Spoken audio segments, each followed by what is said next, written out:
Ladies, gentlemen, lentilmans, I need to remind you of some good friends of ours, Nate and Charlie, over at the Good Morning Liberty podcast, bringing you your shot of liberty every day, hitting on your current events, also taking some broad overlooks over kind of how we're going to relate to the normies from libertarian perspectives. Also, Nate and Charlie, as I mentioned before, are both working within the healthcare industry. And that's something interesting because I find that libertarians have to know their dot their I's, cross their Q's, I don't know, motorboat their P's. I forget what that phrase is. But point being, on healthcare, we need to be accurate because that's something that's weighing high on people's minds during COVID. Nate and Charlie are experts at breaking down how the healthcare industry works and where as libertarians we can get in there and say, hey, let's do this a little different. Here's what's accurate. Here's what's not. So check them out anywhere podcasts are heard. Good Morning Liberty. They support us. We support them. You should support both of us. Go with Jeebus.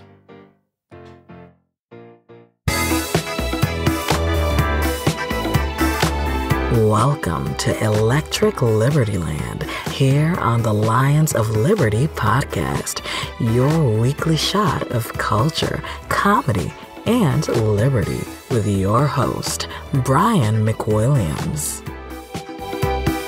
All right, I am here with the one, the only Tyler Colford, longtime Lions of Liberty supporter, and also legendary thrower of game, spitting of fire in the rap world, known as Crypto Man. And you have heard, obviously, the track Free Ross, hashtag Free Ross, that we've been promoting here on the Lions Liberty podcast. Tyler, what's up, my brother?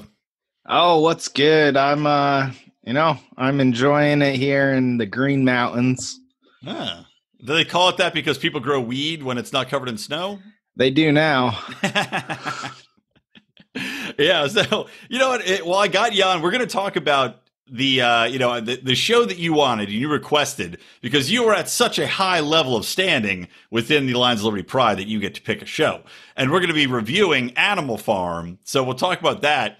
But before we do, I wanted to talk to you because, obviously you got a song, hashtag Free Ross. You've been raising money to try to help free the man. And they're finally talking about, like, Donald Trump, I guess, is actually looking into pardoning Ross Ulbricht. So what do you think? Are you optimistic?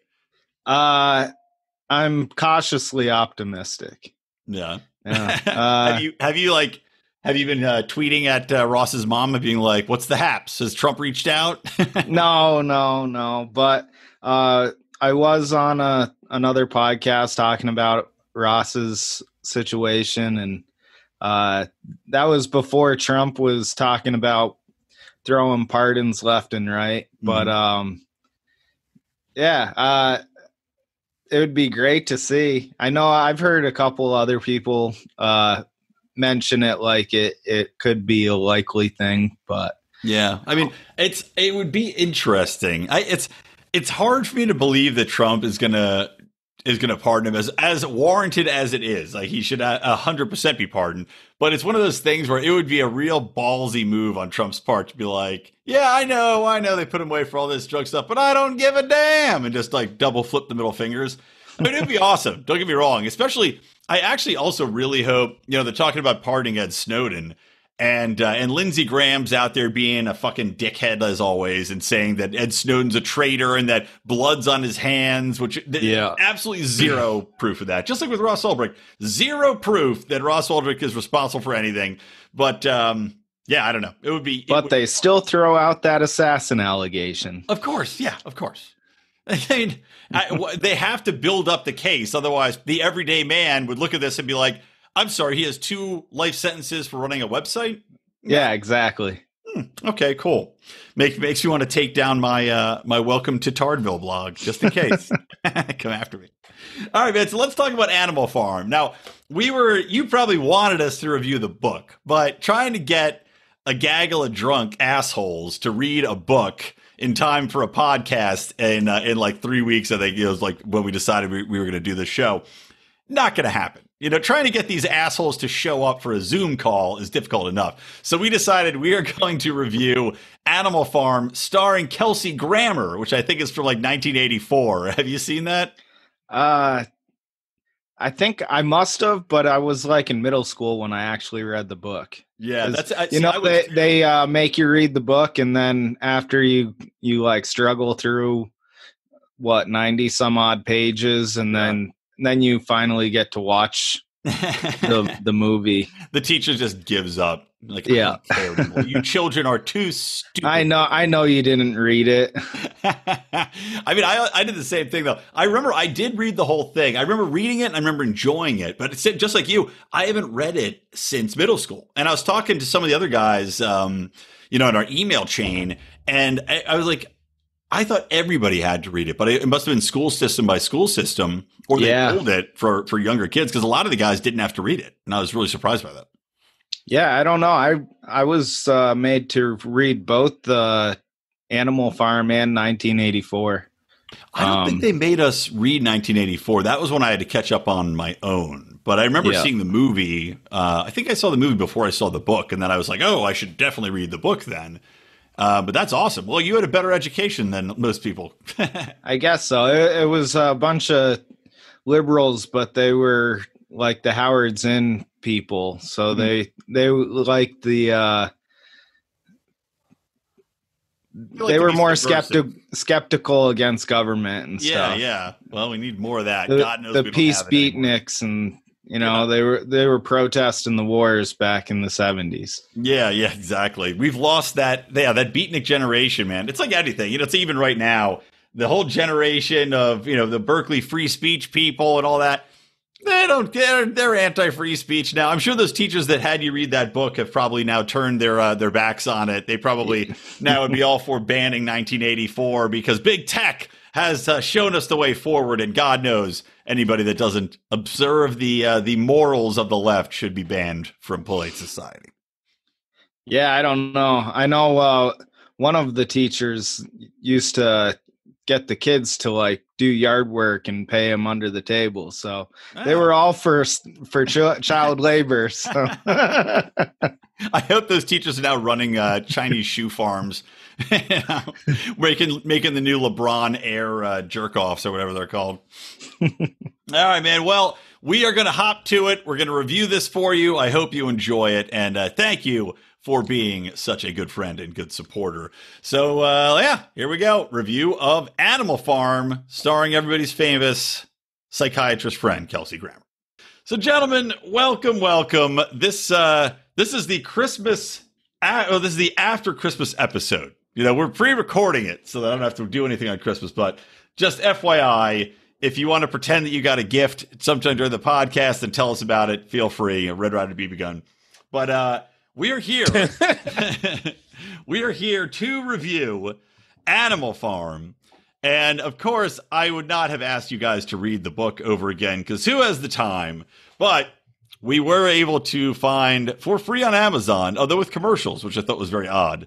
Because I thought if it was on Amazon Prime, it's just fucking free. Isn't that the whole goddamn concept? But yeah, you would think so. But yeah, it's were Amazon, you guys surprised when the first commercial came on? Were you like, what the fuck is this shit? No, I wasn't.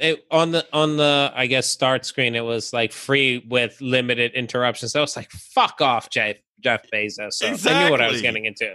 That son of a bitch. So I clicked the same button, free with commercials, but there were no commercials. Oh, really? What? Well, they started off. There were like 6 commercials at the very start, which was really annoying. And I did like that they had the second countdown at least, so you could like, all right, I can go take a shit, I can microwave a burrito. Like, I like that aspect of it.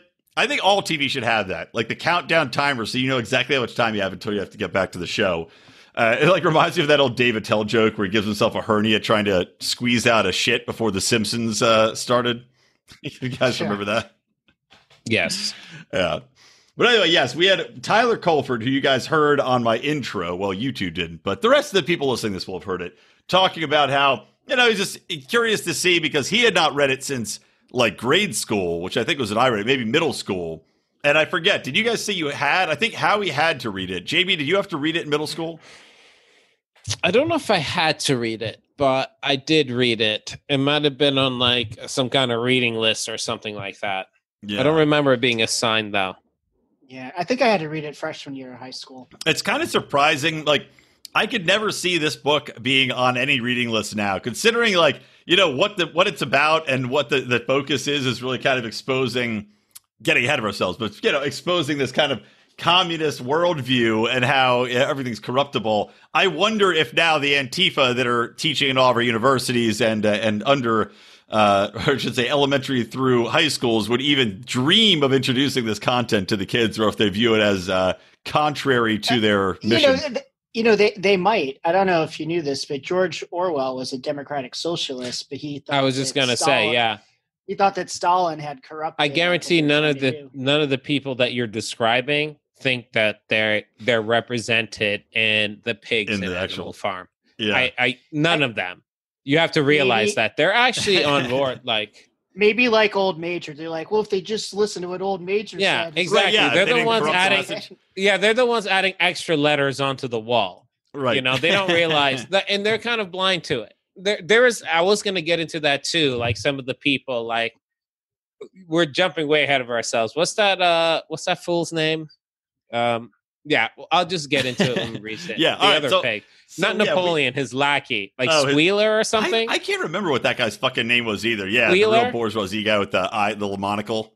Yeah, whatever. We're jumping the gun. Yeah, well, Mark's the one who usually reins us in and follows the timeline of the actual story. So don't worry. I'm gonna try to keep us on track. I'll keep us on track as much as is possible with the Howie Snowdon on the podcast.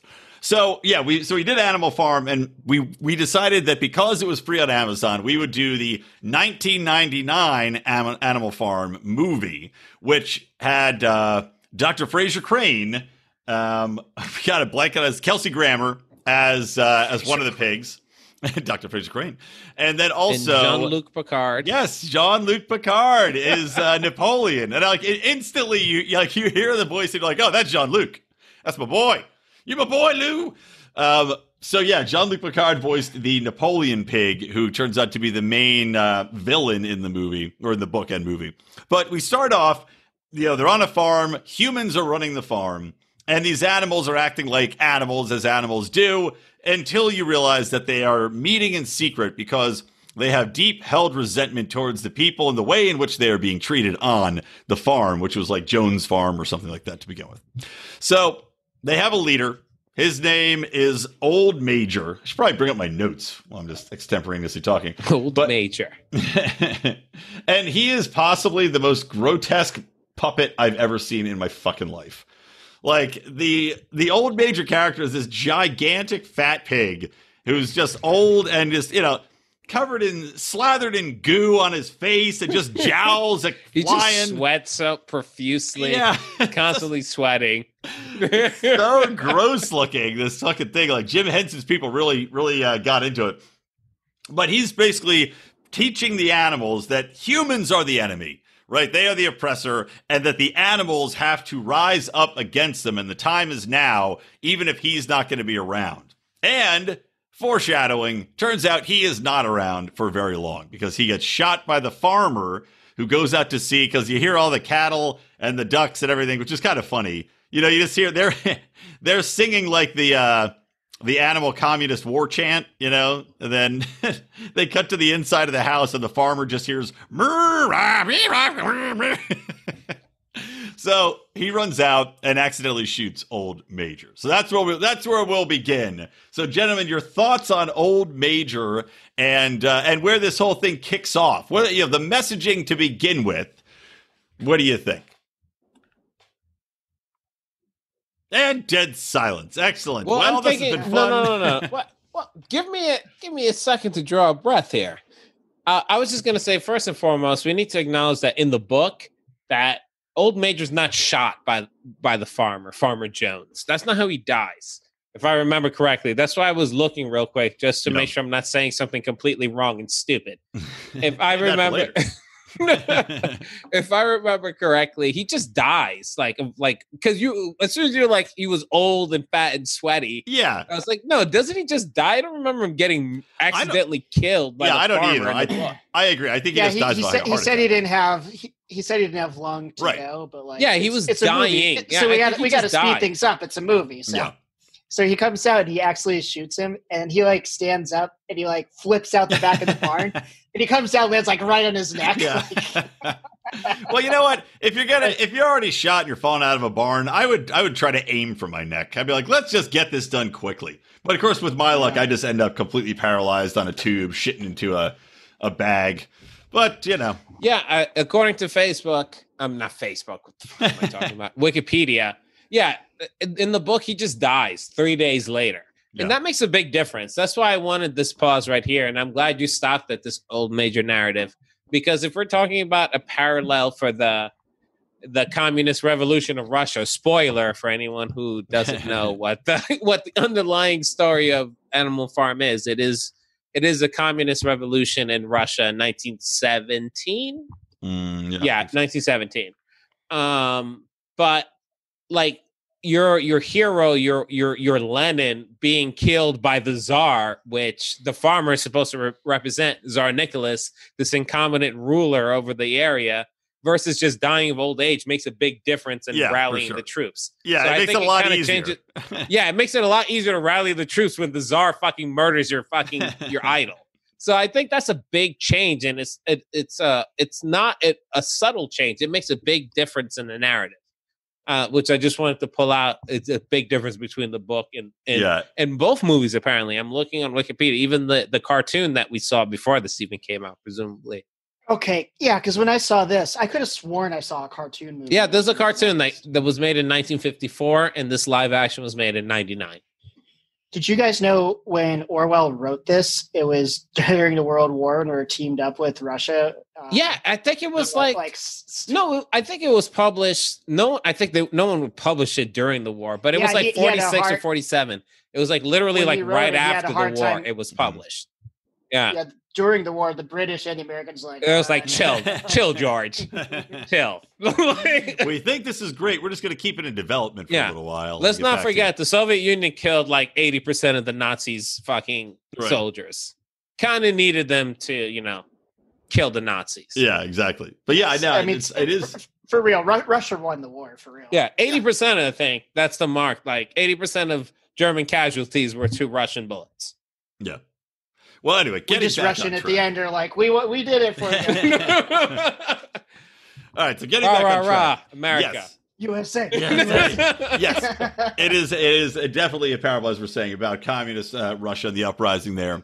But anyway, regardless, Old Major dies, and the animals then go and charge the Farmer Jones, who is a absolute drunken lout and has runs the farm badly. And there's kind of like a prefacing where they end up going to the barn after Major dies, and Farmer Jones goes out and gets drunk because he's having money issues, and he decides that he's going to go out and get hammered instead of feeding the animals. So they decide they're going to break into the barn, and when Farmer Jones comes back all drunkened up, they charge and finally take over the farm.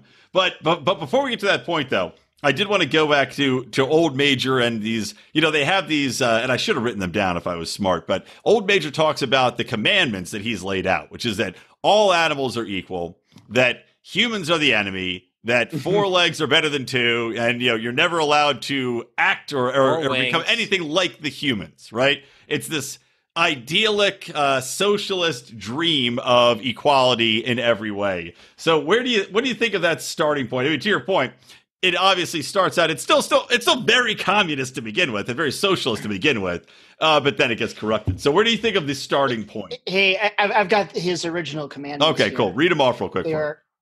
Whatever goes upon 2 legs is an enemy. Whatever goes upon 4 legs or has wings is a friend. No animal shall wear clothes. No animal shall sleep in bed. No animal shall drink alcohol. That one, fuck that. Right out. Nope. But that makes sense. I'll say why that makes sense based on the I guess the parody. Okay, because I didn't know what the parallel to that was. So I'm interested to hear that. No animal shall kill another animal. All animals are equal. There you go. Those were the original ones. All right, so JB, what's this alcohol? Specifically, so I think this is another specific tie into the communist revolution in Russia. I don't know if it's known, but it's probably well known and like made fun of. But Russia has an alcohol problem. Like alcoholism is rampant, and it lowers at least their male population's expected lifespan dramatically, solely due to alcoholism. And it's not a coincidence. It's not like they're genetically predisposed to alcoholism. The czars realized that alcohol could subdue their populace and basically make them, as long as they're drunk and stupid, they won't be able to realize like what's going on, and they'll be like basically docile sheep. So the czardom for like hundreds of years subsidized the production of vodka.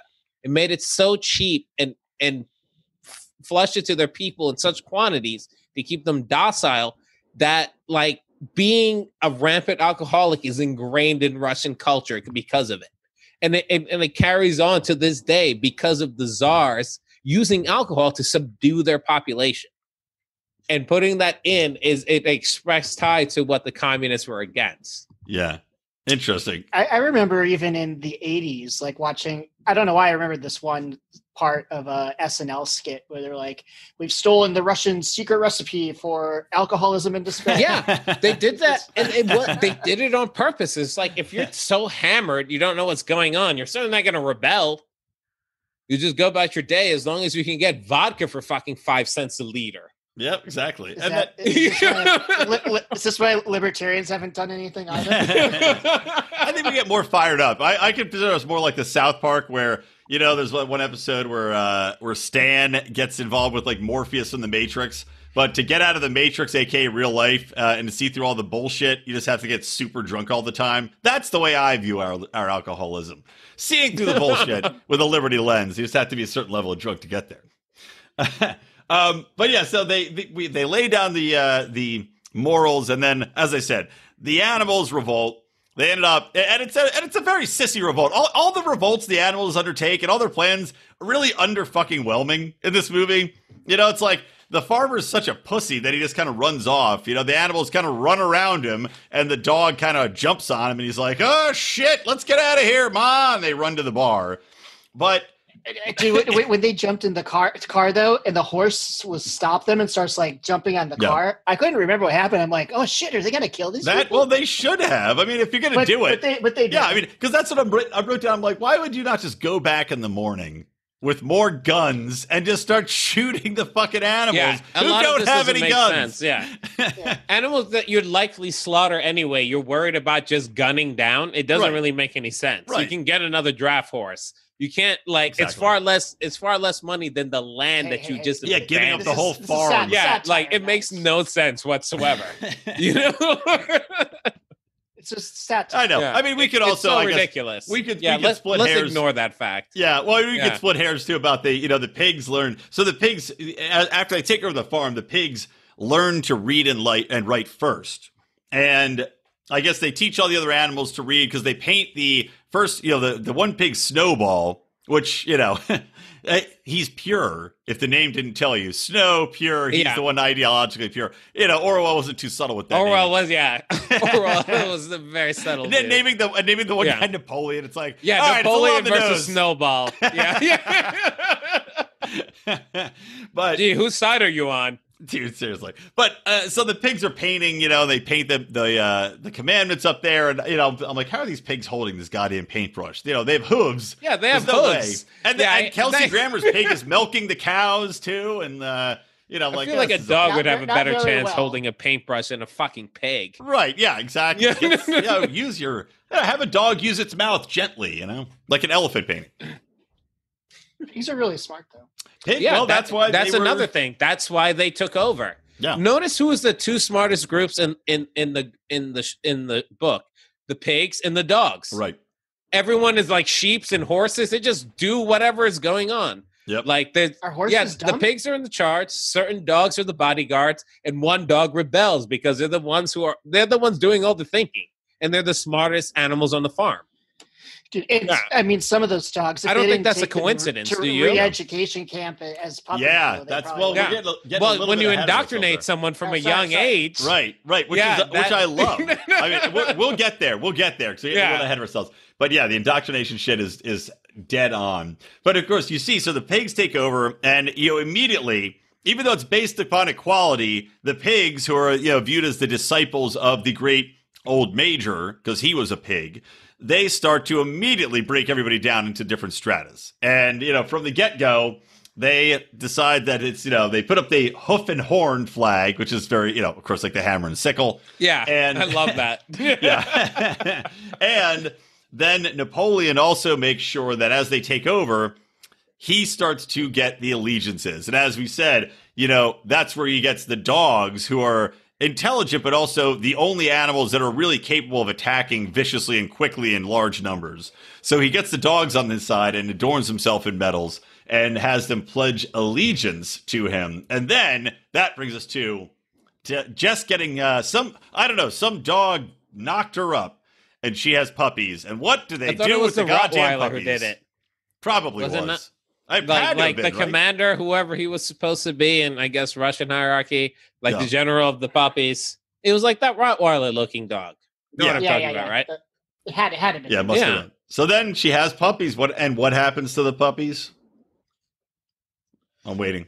Well, they become their elite secret police, essentially. Yeah. They're crack, make you disappear to the gulags. Yep. Fucking take jackbooted them away soldiers. from the mother. Yep. Remove them and put them into special education. I love the phrasing in this, too, is good in the movie. And again, it's been so long since I read the book that I don't know if it specifically mirrors the book exactly, but yeah, they take him away for special education. But what I love is how they pitch it to Jessie, the dog, that they go, well, don't you want us to take them? They're having special education. You don't want them to be disadvantaged, do you? Which is exactly the kind of shit that you hear right now in everything that they're doing with taking our children away and putting, we put our kids in these indoctrination camps. And if you don't, you've got like that dumb bitch out of Harvard who was shitting on homeschooling because she said it was disadvantaging children by giving them this different education than the state-sponsored version.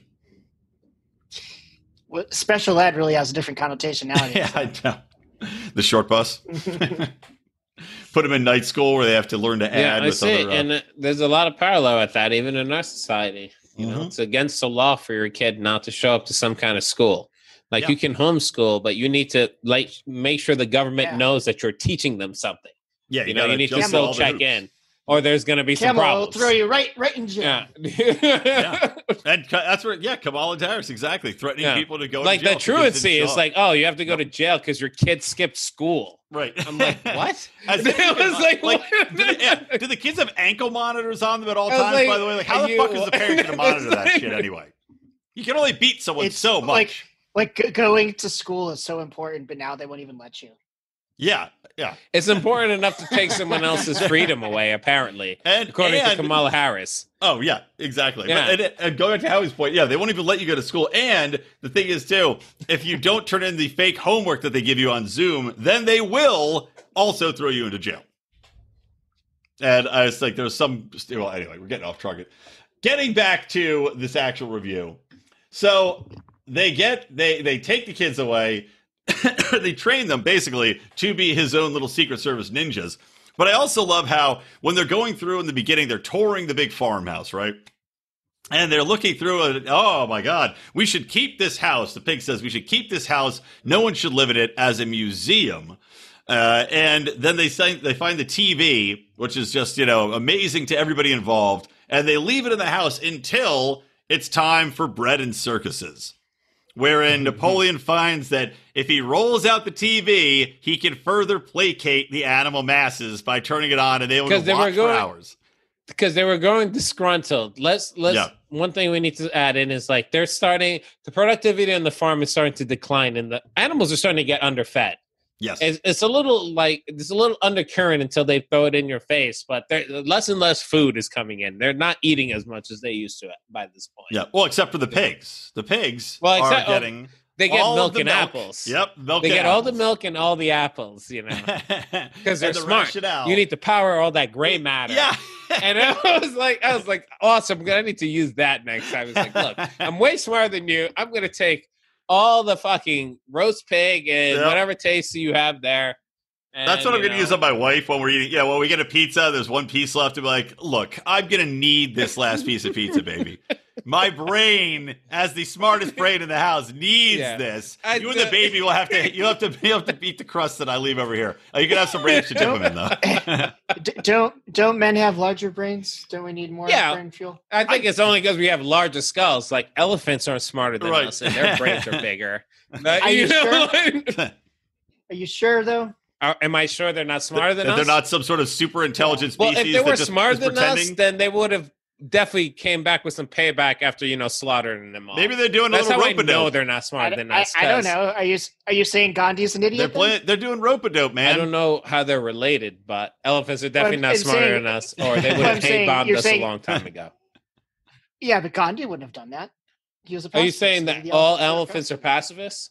If they were really smart, they would be more unique. Elephants, an intelligent brain an intelligent brain is a sarcastic one, so they all wouldn't be the same. So you would have some fuckers as well as some peaceful ones too, if they were really that. Hey, you sweet sassy molassies! I need to once again remind you that we have a fantastic sponsor in Zippix toothpicks. They are nicotine-infused toothpicks that are fantastic. I've been talking about them for weeks.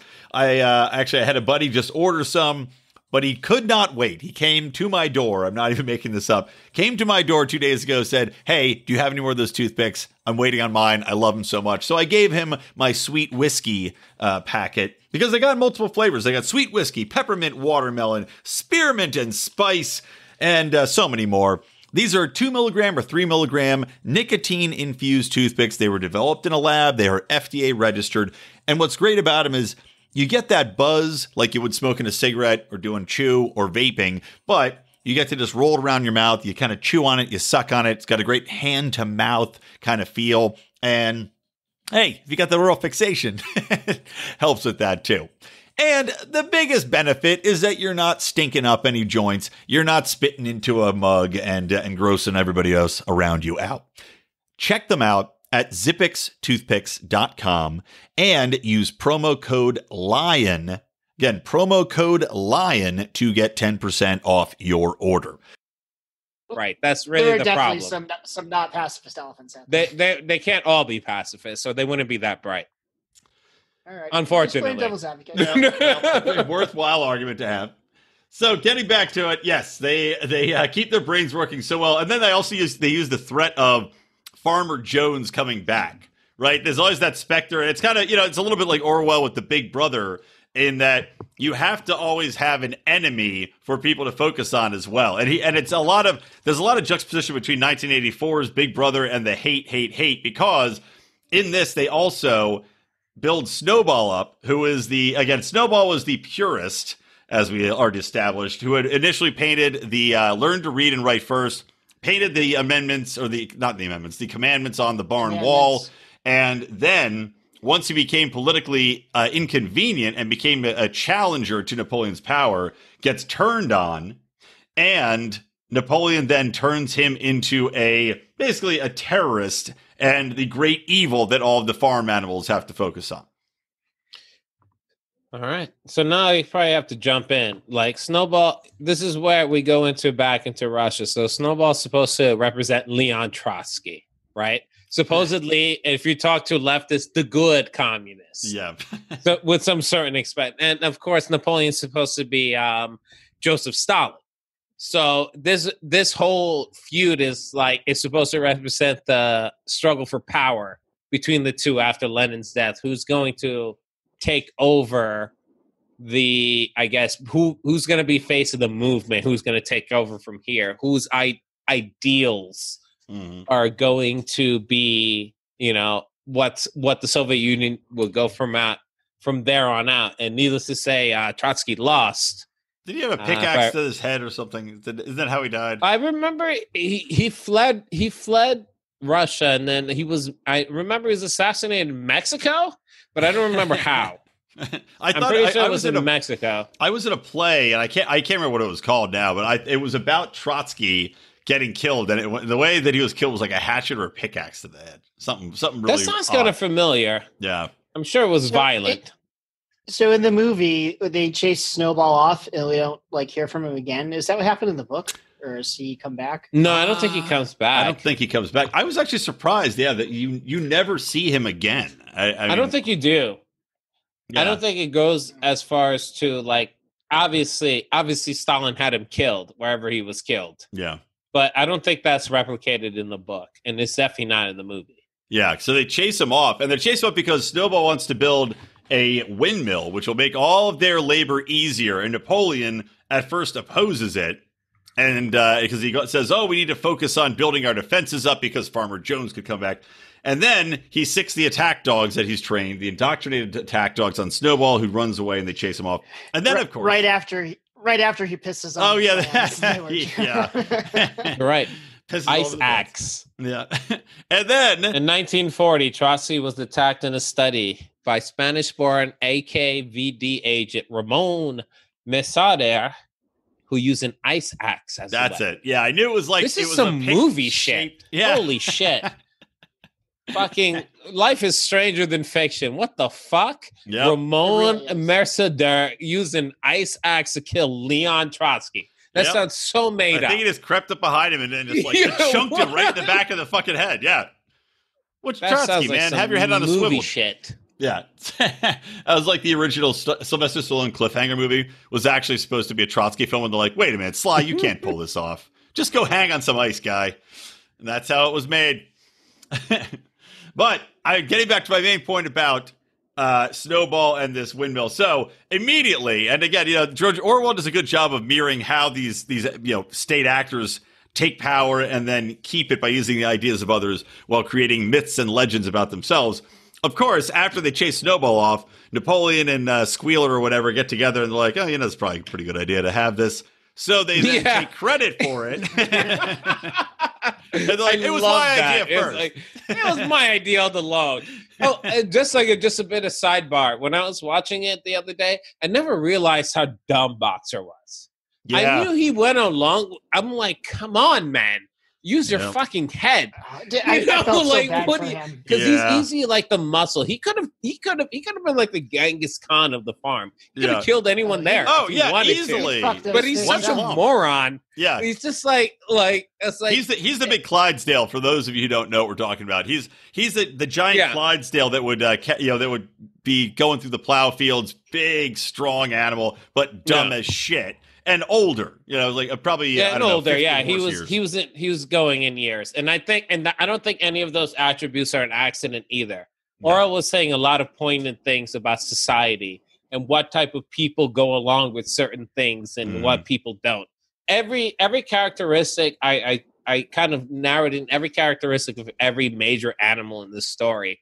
Actually, it represents a certain demographic in society and how they would react to these situations. Oh, totally. Yeah, like the sheep who are always singing along. The sheep go along with every single chant. Animal represents a demographic in society. Yeah. And old Boxer definitely represents a demographic that's a little bit older, a little bit, less intuitive or less inquisitive. Will just kind of just go along with whatever someone clever says because obviously they know what's best for me because Napoleon is always right is the refrain. Yeah, exactly. Napoleon's always right, despite the fact that with your power you can seize control and do whatever you want, but you don't have it's either confidence or will or maybe a combination of that keeps you in chains. Yeah. It's so complex and it explains society kind of in a nutshell. Mm-hmm.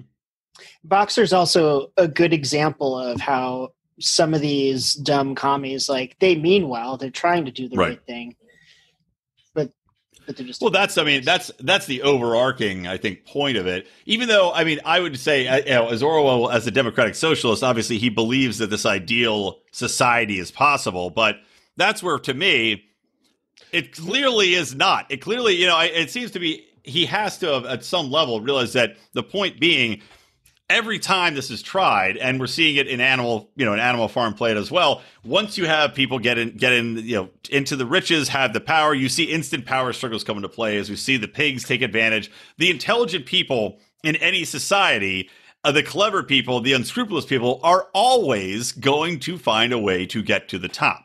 Because they don't mind breaking the rules that they themselves set. Yeah, they don't mind manipulating things. They don't mind coercing things. And frankly, they can think circles around most of the people they're dealing with, and that's an advantage. Yeah, They're like all these governors that set all these rules and go out and break them. Exactly right, man. No, exactly. They are fucking Napoleon, where, they're out there. Gavin Newsom is out there demanding that everybody go stay at home, stay in the barn, don't go to work. And then he's out drinking whiskey from a trough with the rest of the fucking piggy elites. And getting into that, so I think we left off at the bread and circuses and the TV time. And in the meantime, the farmers are getting together off to the side, right? The humans, which it's so funny. I also just love the logic leap of the farmers somehow, because one time these animals ran out of a barn at a guy. They're like, they've united. They've taken the farm and they're trying to work it. Do?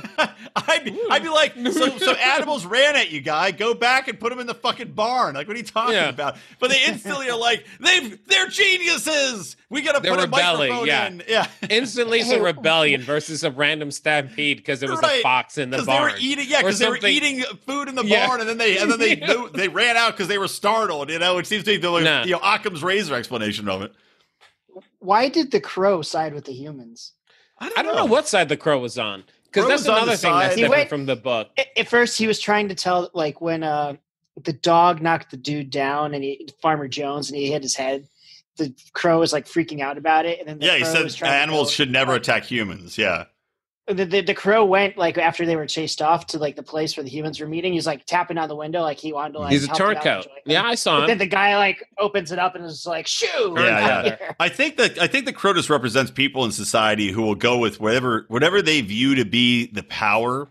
They will side with that power. Because he also was, in with the Napoleon and the other pigs as well. He ingratiated himself with them. It's kind of like Jabba the Hutt's little screech monkey off to the side. There's always going to be those people that whoever has power, they want to be next to, and they don't really give a shit how they get there. They're not necessarily strong, intelligent. They just are sycophants. And that was the crow. And the crow will turn on you in a second if a new powerful entity comes in that seems more appealing or more stable. That's my take. So the farmers meet up, and they create what seems to be the absolute worst fucking invasion plan ever put together to go and try to take the farm back from the animals, which seems to be to slowly drive up on a tractor. And then when they get shit on by a bunch of ducks, crash it into a ditch for some reason. Go ahead, Howie. There was a lot of shit. These ducks are coordinated. We skipped over something that I think should be mentioned. What did we miss? Go ahead. I can't remember the rich dude's name. Mr. We should Frederick know that. Pinkton. But anyways, Pinkerton? Do you guys Pinkerton? Pinkerton? Something like that. Plinkington or something. Something. Yeah. But you guys remember Farmer Jones, like, bang? Yeah, that was the best part of the movie. That's not in the book. That definitely is not in the book. That's definitely not in the book. That's why I was like, wait a minute. I was watching it with my wife last night, and I was like, wait a minute, what the fuck is this random fucking sex scene? Did you see later on when he brings his wife? So later and we'll get to this point, but I just want to skip ahead when we're talking about it. They sit down, and this rich farmer who had lent Farmer Jones money, who was very successful, kind of the king of the town. Pilkington. So he becomes, he says, okay, well, I have a business opportunity with these pigs. Basically, after this assault we're going to talk about, if you can't beat them, join them type of thing. And he brings his wife over at one point, the wife that banged Farmer Jones. And she's sitting next to the big fat Napoleon pig as he's getting drunk on whiskey. And do you see her reach over and kind of half fondle the pig and start to rub on the pig? She's leaning in, she's just what the fuck is that? She just clinks the power. She's like, this Napoleon disgusting pig, Yeah. Probably bang this guy out too. Seriously, that was just so weird. All right, but getting back to the assault. I noticed that, Brian. I did notice she wants to bang out Napoleon. That was so weird. God, it was so weird. I was like, what's going on here? This is disgusting to me.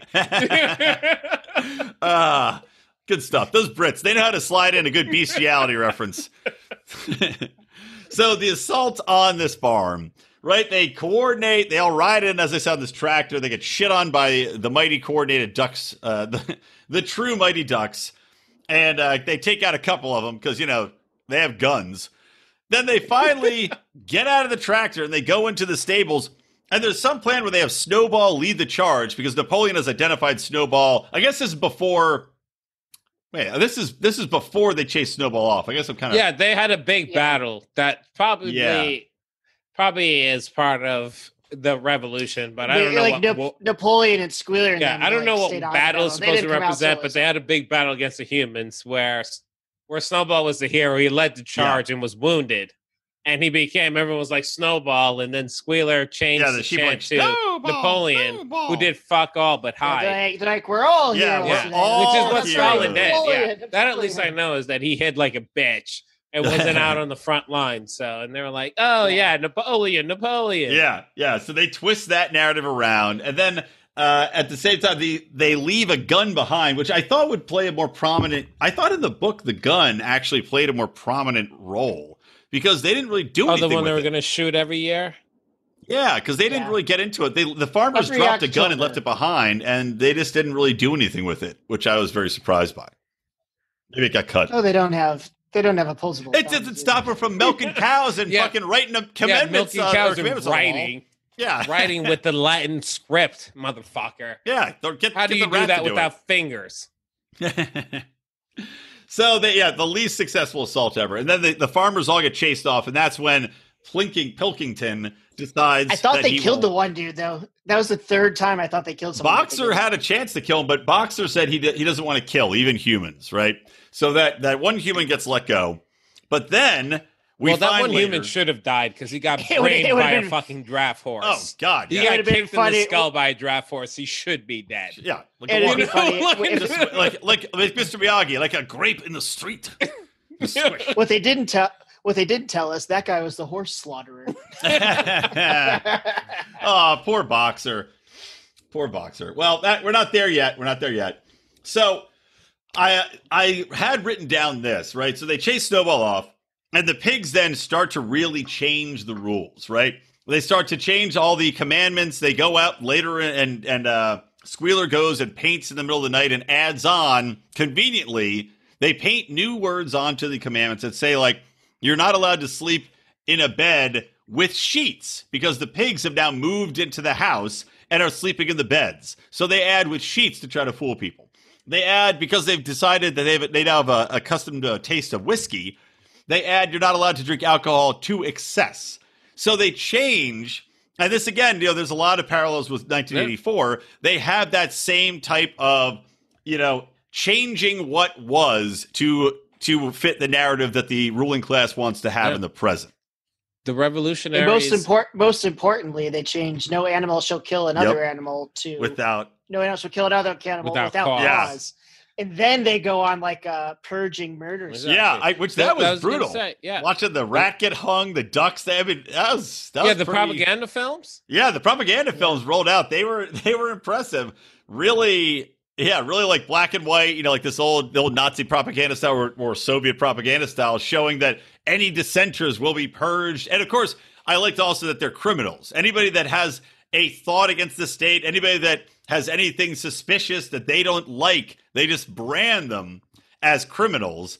And I also, on the same note, because they branded the chickens criminals when they would not give up their eggs to be sold at market when the pigs had, found themselves spending to excess and not running the farm properly in order to keep everybody fed. And we have to go back just like fucking Farmer Jones. Mm-hmm. Like that's just what I'm going to say. Yep. The revolutionaries have become the czar. Mm-hmm. After all, like I was going to say, they were justified thinking that life under Farmer Jones was shit because he was a shitty farmer. He didn't feed them properly. Mm-hmm. Like the farm was decrepit. He beat them. He was fucking drunk all the time. He was a terrible farmer. Just like Tsar Nicholas was a terrible ruler. But what he was replaced with wasn't any better. In some ways, it was fucking worse. Yep. And I think that parallels that like perfectly. It's like, you were in a bad situation, but what you replace it with wasn't any fucking better. Absolutely. Well, it's also just that, when people get that type of power, when they get all these riches, which they had not had previously, it always corrupts. And this is why I have a problem with, with Orwell. Again, if he's a democratic socialist and believes that system would work, the problem is, like, we have a current day parallel, right, that we can look at with Black Lives Matter. Black Lives Matter had a completely different set of fucking commandments when it started, as opposed to what they have now. And they've changed it and have pretended that it was always the way it was. But at the same time, the leadership in Black Lives Matter, if you've been following along with the news stories, have now splintered. They're infighting, just like, casting people out like Snowball and sicking the media attack dogs on them. You've got them indulging in excesses. You have people, suing each other because they've taken millions of dollars of the donations and bought themselves lavish homes. You have one of these chicks that runs it, signs a Hollywood movie deal. I mean, we're seeing the pigs play out in Black Lives Matter right now. But this is, what you just explained? You just explained humanity. Exactly. What that sounds like to me? It sounds like Christianity to me. You just explained Christianity. You just explained any organization that people put undue power and influence in and want to control. Yeah. What happens? It gets undue influence, undue power. They splinter, they bicker, they start killing each other. Yep. And this is what we do. This is what we've been doing since time immemorial. Right. And hello, welcome to Homo sapien. Right, exactly. Well, and it's like any governmental system, it's like, guess who never benefits? By having to overturn, guess who never benefits? The people at the bottom rung who are still doing all the labor never benefit. Be it Black Lives Matter, be it communism, be it any whatever. Any system that exists, whoever's most willing to claw to the top by any means necessary are the ones who will benefit the most. Yep.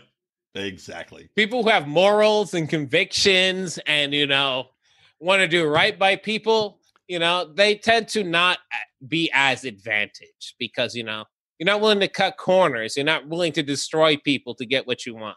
Yep. Well, that's our goal. That's Lions of Liberty for the new year. Unfortunately, 2021 being a decent person is a disadvantage. And, for sure. For sure. Having morals is a massive disadvantage. Yeah, massive disadvantage. And getting laid.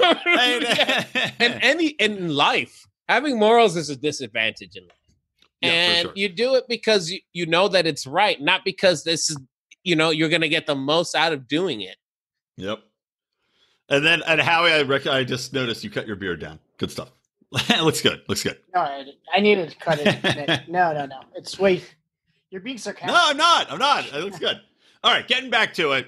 The propaganda films roll out. They start branding people as criminals. They're hanging people, which is a funny scene, though, when you see, like, the duck gets hung and, like, the little duck feet fall down. I don't even know if a duck's heavy enough to break its own neck by falling. Definitely not. You have to start pulling on both ends to snap that. You just knock your beer over? JB's... No, I just knocked my mic over. Oh, okay. And then also, I like that, they bring back... So Farmer Jones sneaks back onto the property because he sees this windmill and he decides he's just going to blow up the windmill. Because fuck these animals and, and especially since Pilkington is teamed up and now is trading. And that was another commandment. You never should trade, right? They said no trade. Now, the pigs in charge have traded. Yeah, that's the one I don't understand that much. I guess it's anti-commerce. It's like a communist type of thing. It's like anti-commerce, which makes it's completely idiotic. There's nothing more human than trading. Mm-hmm. Even fucking 3-year-olds can trade. Yeah. It's kind of like innate. You have something, I have something, let's switch. It's kind of like, it's part of the human And existence. Even in communism, you're still trading your labor for a piece of the socialist pie. So you're always trading something for something. Yeah, I don't remember if that's truly Marxist, but the idea of something being wrong with trading in general is completely idiotic and anti-human. Yeah. Mm-hmm. But nonetheless, the pigs are trading with Pilkington and getting hammered. And all the money, like, everything's just going towards whiskey because they become complete drunks, as JB was talking about earlier. They love whiskey. They just pour it in the gallons. And, of course, Pilkington's more than happy to keep them drunk because he knows he's taking advantage of them. He knows that they are being sedated and they're placated by that, and he can continue to get the ups on them in business-wise. But I like that, Farmer Jones sneaks back on, puts dynamite in this windmill that they all teamed up to build, and this is where Boxer had put all of his strength in, lugging these massive boulders and chunks of shit up to build this windmill to prop it up so that they could help have less labor. So Farmer Jones blows it up, and who gets blamed for it? Snowball! Snowball gets blamed again. Long Poor dog Snowball, who's in fucking Mexico City right now. He's in Mexico with a pickaxe. Taquiera, fucking enjoying his life. He gets blamed on it. Yep, because you got to have that enemy in the darkness to blame anything on. And of course, conveniently too, who's to blame for the lack of food? Snowball. Who's to blame? You know, any ill of society is blamed on Snowball. And of course, this is the same thing that we have in any governmental system overall. But poor old Boxer, he wants to rebuild the windmill because he still believes in it. He believes in the society. He believes in the farm. And the windmill was such a landmark creation for all the animals that he says, I will rebuild it. And he basically kills himself rebuilding it, exhausts himself, keels over, and he's told. The replacement windmill looks like a piece of shit, too. Yeah, it really didn't look too great. Didn't look great. JV's got to pee real bad. Have fun, JV. But, you know, like we're talking about Howie earlier with the slaughter wagon. So Boxer keels over, and Napoleon tells everybody, don't worry, we're going to take him off to the hospital. We've arranged for you to go to the hospital, Boxer. But Howie, what really ended up happening? So they get him in the van to take him to the hospital, and you can tell there's writing on the doors because they're open and it doesn't come together. You can't see what it says. And when they close them, it's like horse slaughterer. And glue works, yes. glue works. So he's off to the glue factory. And now because the animals can read, Jessie the dog sees it. And she's like, oh, shit, I should have done something. And, and all the animals are yelling at him, Boxer, get out of there. And Boxer's kind of, fighting, but he's too exhausted because he's kind of, crippled out from lugging all this shit. Like, we could tell he gave up. Yep, yeah, he'd given up, exactly. He'd given up on life. So what ends up happening is he goes to the glue factory, and we see Pilkington had made the deal with Napoleon to take him off, and they split the money for the horse, and Napoleon puts it straight into whiskey, which, I respect. Yeah, he's like, just take the money and get me whiskey. Yeah. I love whiskey. So off to the glue factory with Boxer. Very sad. We all shed a tear. And again, the crackdown continues. Napoleon continues to be drunker and inept, more violent. They're killing off people left and right. They continue to churn out the propaganda films, nonstop as these animals are starving. And then in the culmination of the film, after all the death, after all the destruction, Jessie and some animals, after Boxer's taken off and, sold to the glue factory and slaughtered, she leads people off into the woods to this kind of safe spot that she's found to wait it out. But we see that back on the farm, the final commandments have now been fully broken as Napoleon stands on two legs and all the sheep shear 4 legs good, 2 legs better, 4 legs good, 2 legs better, as Napoleon has once again rewritten the rules of their society to suit his own nefarious hungers for whiskey and power, as he stands in full human regalia on 2 legs. Full human standing on 2 legs, which I think is physically impossible for a pig.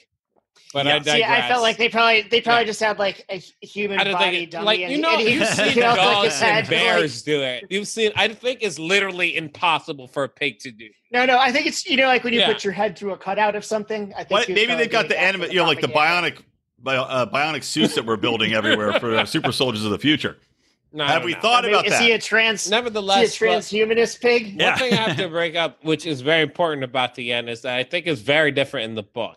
And there's no happy ending with survivors who run away from this dystopia. Yeah. No, there's no survivors or refugees. I think it just ends with Napoleon basically becoming a pig man, and everyone lives under the clutches of fucking Soviet animal farm. Under the dread pirate Roberts, there are no survivors. There's no, I see my long lost son who was, my long lost puppy boy. Yeah, a jackbooted Stasi for most of his life. But now, he's cool. That doesn't happen in the book. They did a nice little dog nose rub together. You don't go from KGB to, I was happy about that. Well, good. As a dog lover. Yeah. I too am a dog lover. But when I his agree son with JB. relinquished the KGB and became a normal fucking dog. That was a movie moment for fucking sure.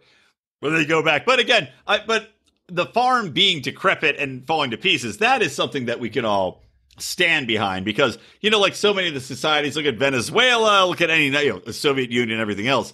When you've got almost any society that has that kind of purist revolution mentality, it always collapses under the weight of weak character and human nature, like JB was talking about earlier.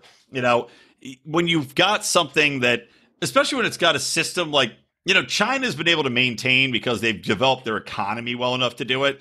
But most of these places, pseudo-capitalists. It is exactly. It's pseudo-capitalist with an authoritarian. It's not really communist, but rulership. it's not communist at all. It's completely totalitarian. It's a communist. It's a capitalist society, but I do whatever you do whatever I tell you to do.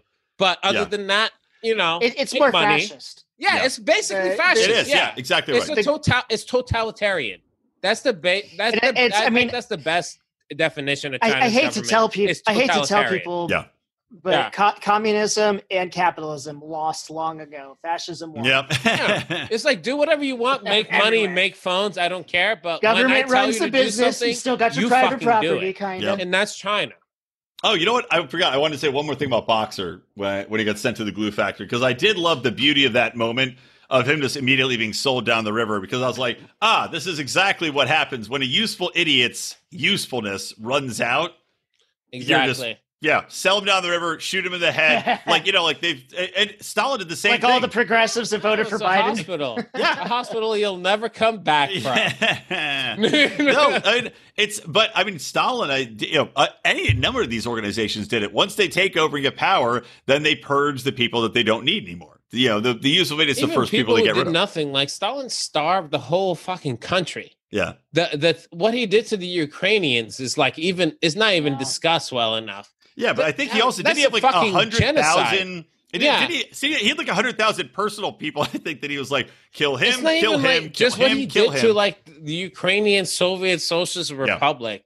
Just that alone is fucking a massive war crime and insane. Oh well, of course. But I think you guys made a lot of good points, but I think there's one that needs to be stressed. It's particularly for libertarians when they see this is that what you saw transpire and what actually transpired in the early 20th century in Russia didn't come out of a vacuum. Mm-hmm. You need to realize that the animals were in a bad situation to begin with. That's why I was saying Conspiracy Corner, other things is like, the revolution, civil war, we're not desperate enough. Yeah. These animals were desperate. Like the Tsar, Farmer Jones, aka Tsar Nicholas, was a bad ruler, mismanaging the environment. They were starving. He wouldn't feed them. This like I told Rico, it's like the reason you won't see Governor Whitmer's head fucking roll in the courtyard is because the people of Michigan aren't starving. Exactly. That's the thing. Like they're not desperate enough. Yet. Totally. These animals were desperate for a change. Yep. And a charismatic leader. Whoops. I'm fired up right now. Fired up. I apologize. But your chest bumping your microphone. A charismatic leader came by with the wrong ideas and swept up a nation. Mm-hmm. And this can happen at any fucking time. We need to be the people where it's like things are bad. Before it gets that bad, we need to be there to show the better way. Yeah. And just for some numbers of perspective, Stalin was responsible from estimated like 56 to 62 million unnatural deaths. Yeah. Well, I mean, there's a lot of starvation. I'm just talking about like his literal written dictates where he's just taking out political rivals, taking out people that are no longer useful to him, that kind of thing. Personally, not just en masse starvation. But no, to your point, JB, I've said that similar to what you were saying before too, is we all have it way too good. Even the poorest people in America still have it way, way too good to give it all up to have a violent revolution. It's just not in the cards. And right now, we're going to see hundreds of thousands of people evicted soon, and we're going to see people maybe that will change. Right now, that's not the case. Not enough money for food. And another thing, not right now. But and another thing, and I think this is particularly important in the time, and even for us, should be very wary of demagogues. Mm-hmm.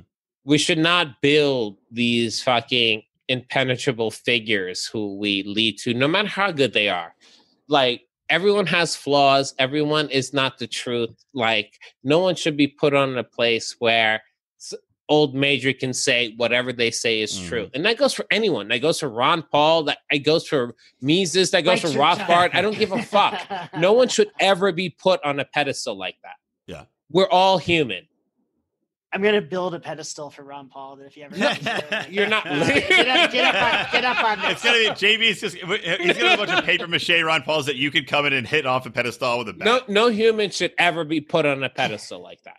We're gonna have a Liberty tree in the backyard, and that's another thing I think I should add to that. We're all humans. Some of us have good ideas, and we should listen to them, but we should never be lifted to the point of deity. Yeah, the cult of personality that's essential to for sure. Totalitarianism, communism. And it all goes hand in hand. God, kings, divine right.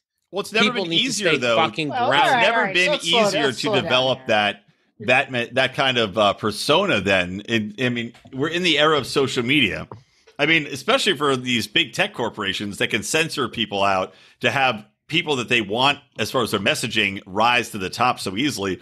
It has become far easier. And it's to the right as well. I mean, look at those God kings that have been created online, you know, fucking Dan Bongino, Mike Cernovich, you know, these Ben Shapiro that have been elevated to this God status for the right. And at the same time, you've got people on the left that have been elevated that don't deserve it. I think that's a stretch. Dude, it's easier now than ever because you can reach There's been no apotheosis of Ben Shapiro. Dude, I'm just saying. You know what I'm saying? You know what I'm saying? It's easier now than ever, though, to achieve that level. I would hardly call Ben Shapiro a God king. I would call Joe Rogan a God king before I call fucking Ben Shapiro.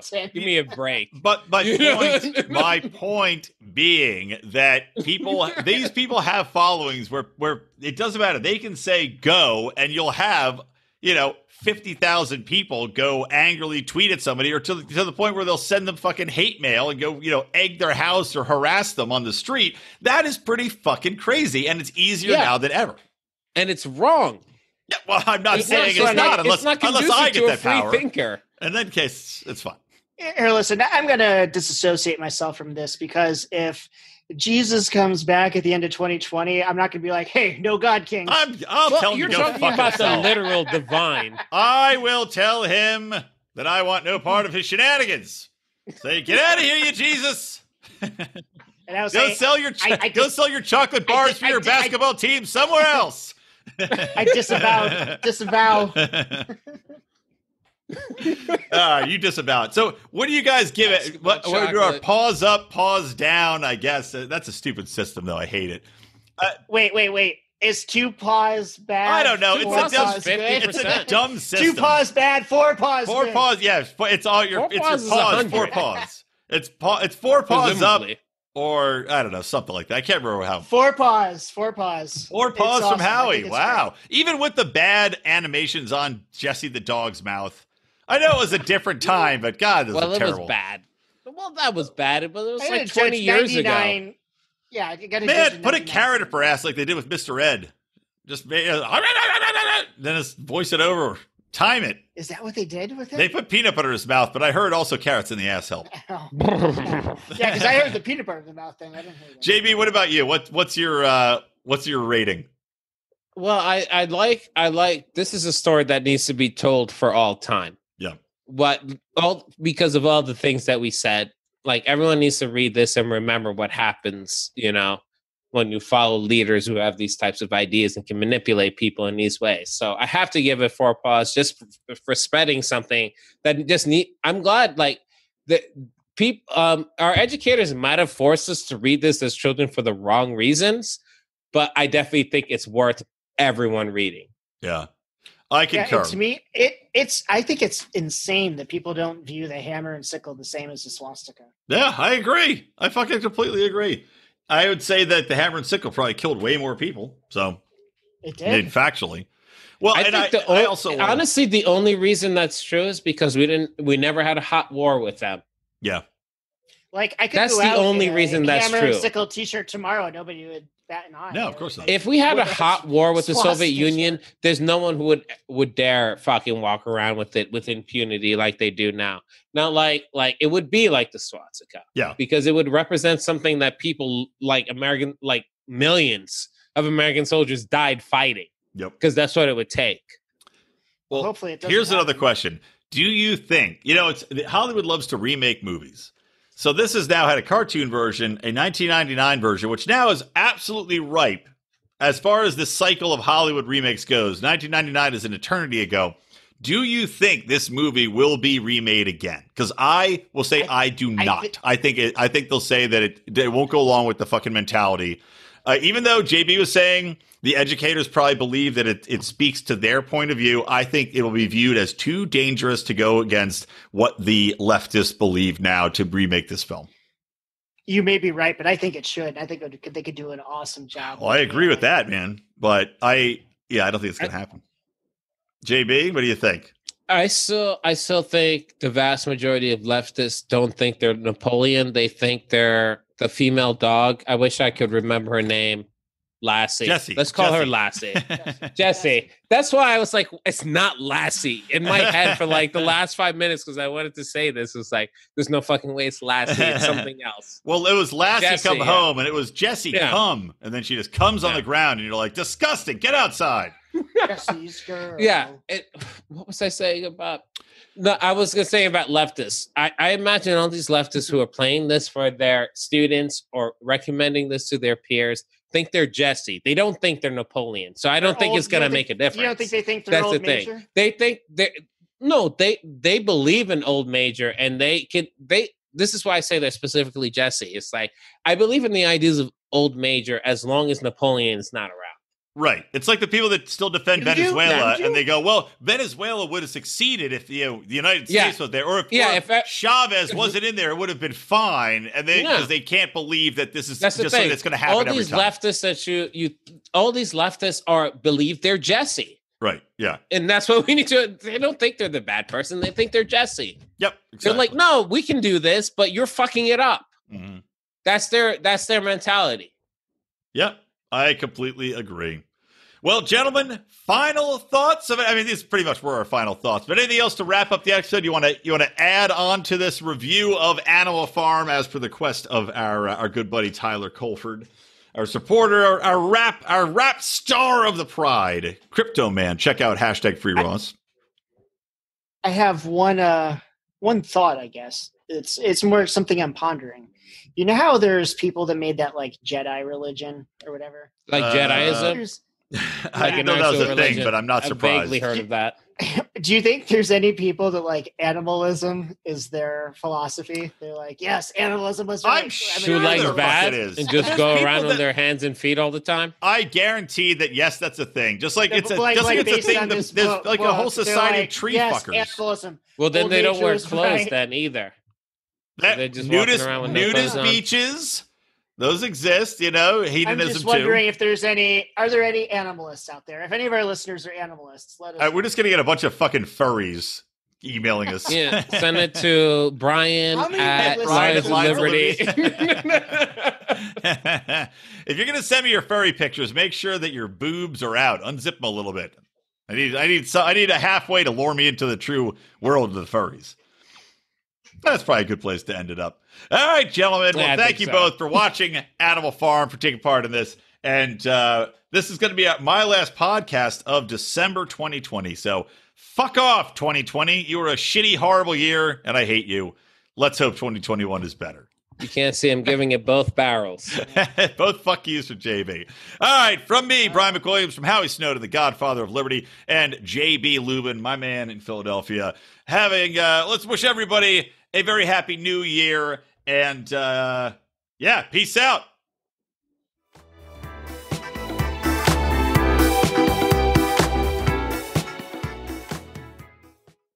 What up, everybody? I know, a rare oddity to have a end of episode plug here, but I wanted to remind you guys that you still have, as of the airing of this episode, you have basically a day and a half to get in on our annual Patreon subscription.